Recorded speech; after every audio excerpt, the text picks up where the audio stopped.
What is it, Dick? Oh, it's just it's something in the paper that's funny. Here, read it. It's a short paragraph.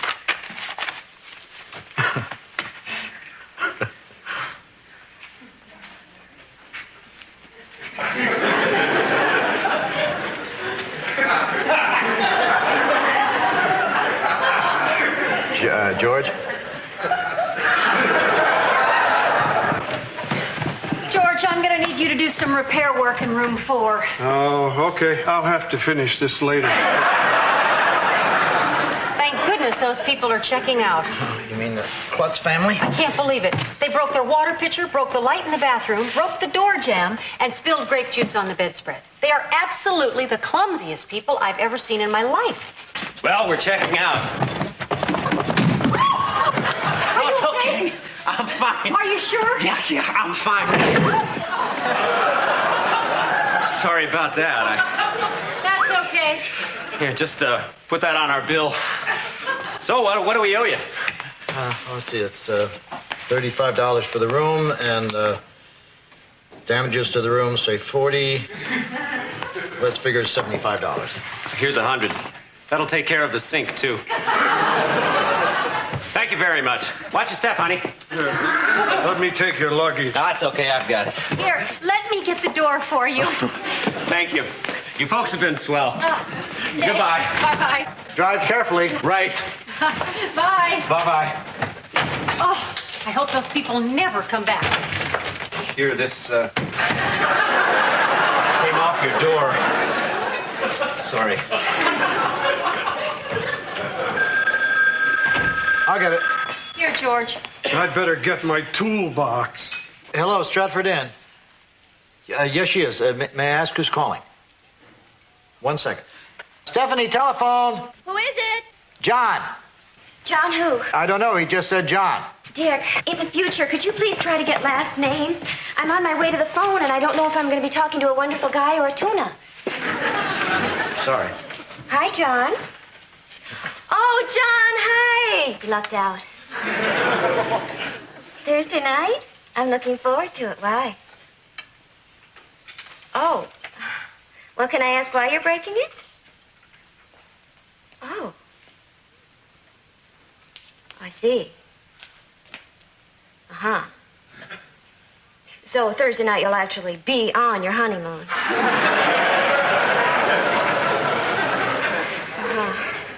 Well, listen, I don't want to let you keep me. Well, have a nice ceremony, and thanks for calling. Bye. Crud. Someone you had a date with is getting married? Yes, John Pelham. What's the matter? John Pelham comes from one of the oldest families in New England.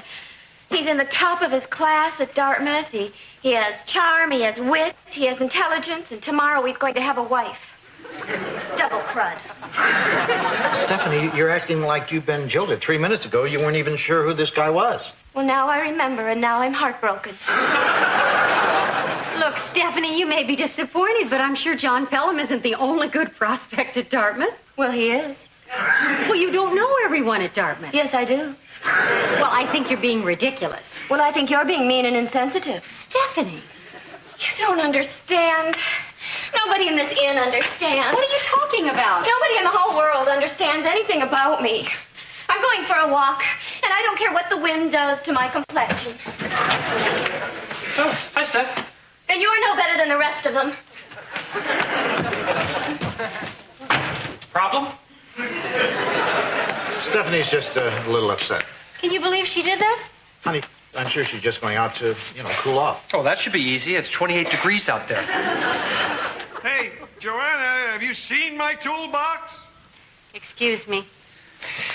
Dick, let me just say one word, and if you're not interested, I'll never mention it again. I'm not interested. The word is cannons. Okay, you need more words. All right, look, what's the name of my cafe? The Minuteman. And you live in an historic inn built in revolutionary days. What could be more perfect lining the walk between the Stratford Inn and the Minuteman Cafe than authentic World War I German cannons? What in the world are you talking about? I'm talking about beautifying our landscape with a little artillery. Cannons would attract the curious. Kids would get a kick out of them. They'd want to sit on them. We could charge them for that. There is only one reason I can think of I would want a cannon right now. Listen, if we're interested, Gunther says we've got to act quickly. Gunther, What do you say? I am not buying a cannon. You can't buy a cannon. You have to buy 6. I'm not buying a 6-pack of cannons. Okay, look, I'll talk to Gunther. Maybe he'll let us buy 1. On what? Dick's thinking about buying a cannon.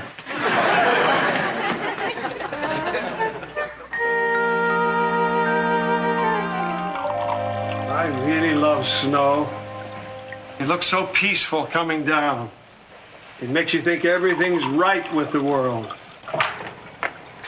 Dick, have you seen Stephanie? I went to call her for dinner and she's not in her room. I'm sure she's around. I've looked everywhere. I can't find her. Did anyone actually see her come back from her walk? No, but she must have come back. Nobody would be out in weather like this. Oh, my God, Dick, what if she's lost? Oh, now, wait a minute. You know Stephanie. She was angry and upset. She probably went shopping. Her purse is in her room. Well, then maybe she went for a drive. No, her car's still out back. What if she's out in the woods somewhere and she can't find her way back home? In a snowstorm, you could lose all sense of direction. Well, wait a minute. Don't panic. I mean, we don't even know that she's lost. And even if she is, she couldn't possibly have gone very far. You'd be amazed how far you can go in a short time. George is right. There's no telling where she is. Well, even if she did go a long way, I mean, she's dressed warmly. I just hope she has good shoes. Even if you're dressed warmly, if you don't have the right shoes... George. Well, I can't help worrying, Dick. Snow is a terrible thing. We had got to find her. Maybe Lucky could help track her down. Good idea, George. Why don't you put him on a leash while I get something of Stephanie's for him to sniff? Dick, you call the police. What? Hurry, honey. Honey, I don't think you can report someone missing when they've only been gone 3 hours. Well, you can ask them to keep an eye out for her. Dick, I just spoke to Gunther. He says he's willing to break up a set and sell you only 3 cannons, providing you don't tell everyone you know. Kirk, will you please forget about the cannon? We have other problems. What's going on? We can't find Stephanie. Did you look in her room? You know, we never thought of that. Of course we looked in her room. I tell you, she's missing. Yeah, operator, could I speak to the constable, please? I grabbed her pocket comb. Did you reach anybody? I'm holding for the constable. Hello, constable. Yeah, this is Dick Loudon at the Stratford Inn. Yeah, I'm calling about our maid. Well, we think she's lost in the woods. Look, I don't want to panic, but to be on the safe side, would you put out an all-points bulletin on her? Well, then, would you keep an eye out for her? Yes, Stephanie Vanderkellen, blonde, in her 20s. She was wearing a blue jacket. She's been gone since this afternoon, so she may be a little blue herself. Thank you. He said he'd do some checking. Get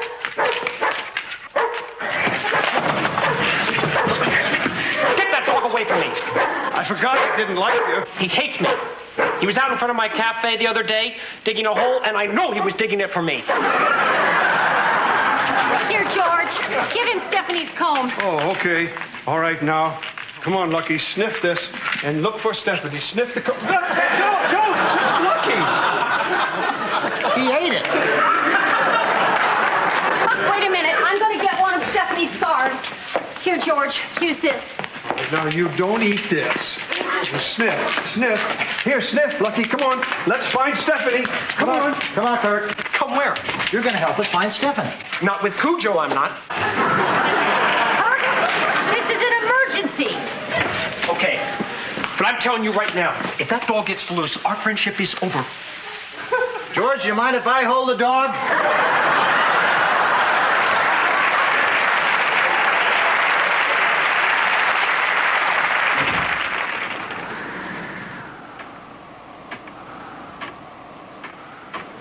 Help!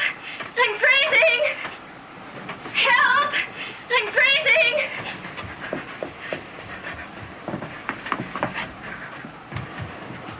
No bell. Anybody home?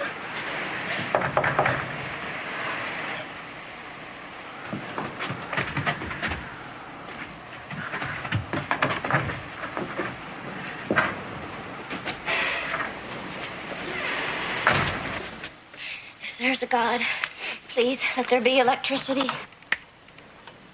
good. There's both.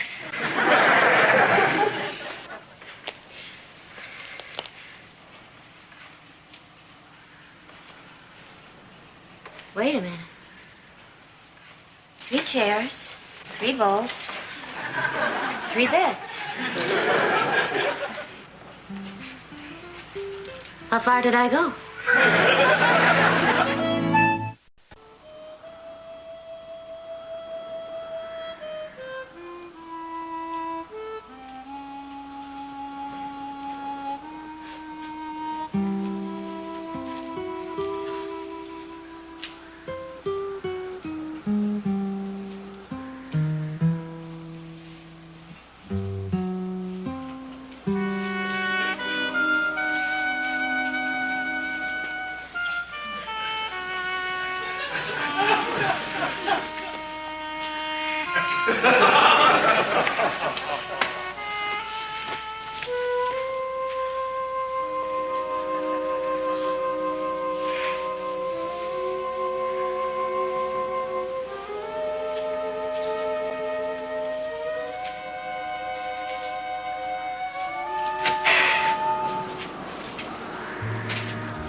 Hi, I'm Larry.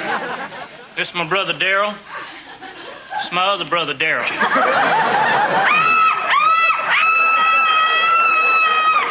get your tongue. I think she's hysterical. No, that's okay. I'm fine. Okay. Now I'm fine. I'm sorry. I'm lost. I went for a walk and it started snowing and I couldn't find my way back. Where are you from? Rhode Island. Oh, you mean locally? I live at the Stratford Inn. I'm Stephanie Vanderkellen. I hope you don't mind my coming in here. You're not going to kill me with that axe, are you? Oh, no. We were out chopping wood. What's in the bag? Nuts. When we chop trees, it scares the little squirrels. When they come running out, we feed them nuts. Oh, that's sweet. Shovels to hit the squirrels when they come out to the nuts.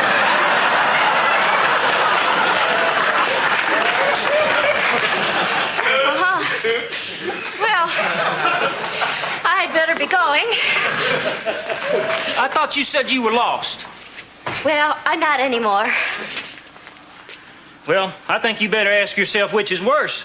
Getting out there in the storm and maybe freezing, or staying here with us. Well, as delightful as that would be, I really feel I should run the risk of freezing to death. Listen, thank you so much for your hospitality. Your place is lovely. Goodbye.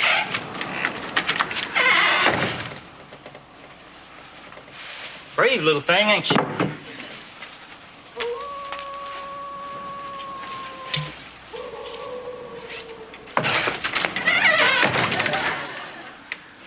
There's something howling out there, and it's not the wind.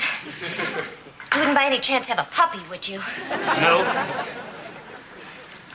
Maybe I'll just stay until the snow lets up.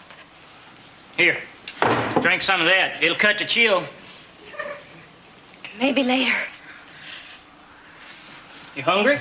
Starving. What's your favorite part of the squirrel? Oh, gee, I'm not really a squirrel person. I think I'll just have a small green salad or a plain omelet, whatever's easiest. All we got, squirrel. Then I'll starve. Thank you.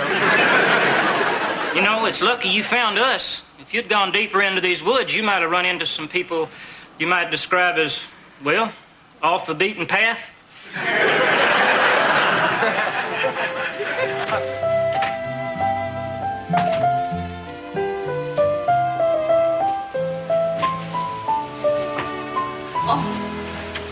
You can warm yourself over there. I can't believe she's out there somewhere and we don't know where she is. Honey, we can't look anymore tonight. It's dark and it's snowing. I mean, we almost had one casualty already.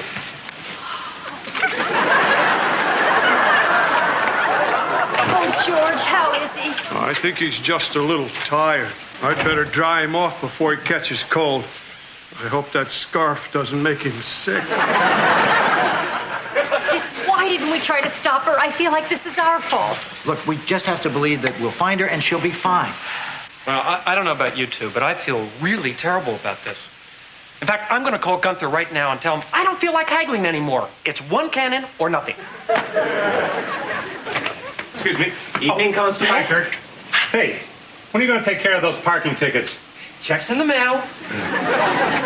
I'm Mike Peterson, the constable. Oh, yes. Found your missing girl? No, we were searching out in the woods for about an hour. Well, I've been doing some checking myself and no one's seen her.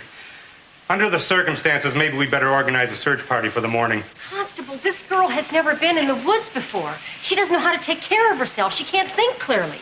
She's a totally helpless human being. I thought you said she was your maid. She is. Do we have to wait till morning for a search party? Now, Mrs. Loudon, take it easy. People have been known to survive days at a time in the cold without food, without shelter, without anything but the will to live. When pushed to the limits, human beings can withstand incredible hardships. Anyway, I went to Cornell for a year. I was a KKG, Kappa Kappa Gamma. It was fun for a while, but I finally decided it just wasn't me. I mean, KKG was me, but Cornell was the... Fortunately, my parents were leaving on a cruise at the time, and even though the Greek Isles are incredibly boring, I went along. Well, how much of this do you really want to hear? Why don't you tell me about yourselves? Not much to tell. When Darrell here was 7, he tried to ride a porcupine. He ain't spoken since. You sure you won't have something to eat? Well, I am starving.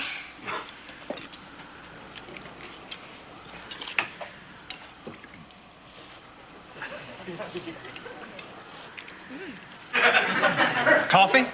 No, I'm fine. Well, I think I'll have some. Darrell? Darrell?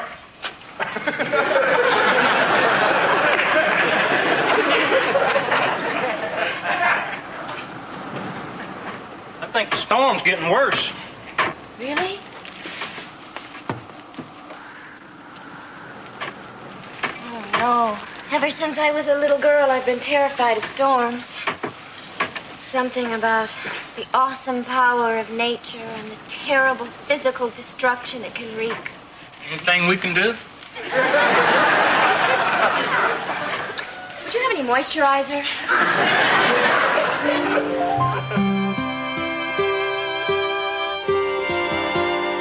You and your people will take the east section, we'll take the west and work toward the middle. Right. Mr. Loudon, you want to come with us? Yeah. What about you, George? Roger. Sorry, Roger. Any word yet? We just got the search party put together. We've been up all night. I know what you've been through. Believe me, I wanted to stay up all night myself, but I figured I could be more of a help with a good 10 hours sleep. All right, men, let's move out. Dick, honey, be careful. I will. Hi, if you want to join the search party, just follow us. Wait a minute, that's her. Oh, Stephanie, you're safe, thank God. That's the missing girl? Yeah. Nice work, man. Oh, Joanne, I'm so happy to see you. Oh, Dick, I'm so glad to be back. George, I think I missed you most of all. Well, my prayers have been answered. Listen, Constable, since you and your men are here anyway, why don't you come over to the Minuteman Cafe for breakfast? This will be Dick's and Joanna's way of saying thank you. Great. Come on, men. Everybody over to Kurt's. You coming, Roger? No, I'm going to stay here. Are you all right? Are you hurt? Oh, no, I'm fine, thanks to these guys. Hi, I'm Larry. This is my brother Darrell. Yeah, I remember. I found her cabin in the woods. Oh, you poor thing. You must have been scared to death. I mean of the snow and the cold and, you know. It was horrible. I was afraid I was going to die. But they were so kind to me. I don't know how to thank you guys. Yes, I do. Thank you, thank you, thank you. Stephanie, you have no idea how worried we were. You know, you guys may have saved Stephanie's life. I just wish I could think of some way to show you how much we appreciate it. A friendly handshake would be enough for us. It would?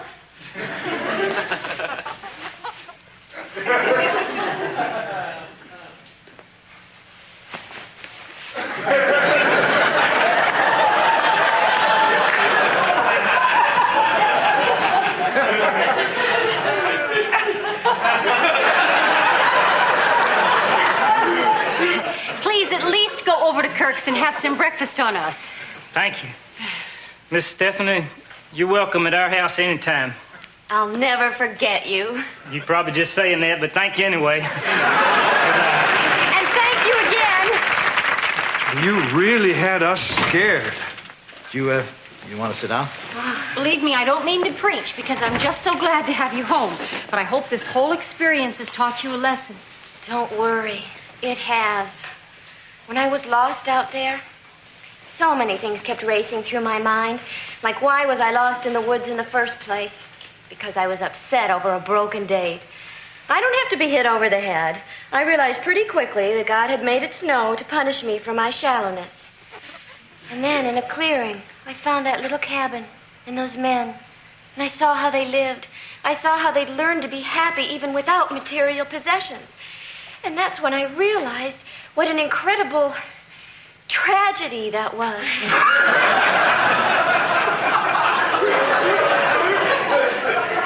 What? I mean, they didn't even have wine glasses. And I realized that if I didn't stick to the things that I believe in, I could end up like them. I'm not sure I follow. Don't you see? God wasn't punishing me. God was sending me a message. And the message was, keep going, Steffi. You're on the right track. That's unbelievable. Isn't it? It's like a miracle. Well, I'm not sure what to say, except I guess the important thing is that you're home safe and sound. No, Joanna. The important thing is I haven't changed.